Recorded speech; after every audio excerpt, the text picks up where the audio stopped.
Գիտեք ինչու մարդիկ շատ հաճախ իրենց երջանիկ չեն զգում, որովհետև մարդու միտքը ակնթարթորեն ճամփորդում է ապագա եւ անցյալ։ Ապագայում նրան անհանգստացնում են վախերը, կասկածները, անորոշությունը, անցյալում անհանգստացնում են լավ ու վատ հիշողությունները, ափսոսանք եւ այլն։ Իսկ երջանկությունը ապրում է միայն ներկայում։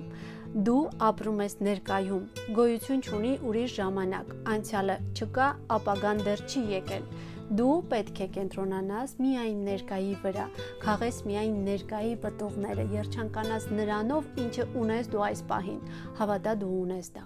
Սխալ է այն դիրքորոշումը, երբ մարդիկ ասում են, այ երբ որ այսինչ բանը անեմ, ես կլինեմ երջանիկ, կամ երբ որ այսինչ բանը ես ունենամ, ես կլինեմ երջանիկ։ Չէ, դա այդպես չի գործում։ Ձգտեք իհարկե ձեր նպատակներին հասնել, բայց մի կորցրեք այժմյան երջանկությունը, որ չլինի այնպես, որ հետ նայեք ու տեսնեք, որ դատարկ տարիներ եք անցկացրել առանց երջանկության ու կորցրել եք այդ երջանկությունը տարիների մեջ։ Խնդիրներ միշտ կան ու լինելու են։ Մարդը, քանի դեռ ապրում է, միշտ խնդիրներ լինելու են, բայց դա մեզ չի խանգարում, որպեսզի գտնենք այժմյան երջանկությունը, կառչենք դրանից ու լինենք երջանիկ հիմա, այս պահին։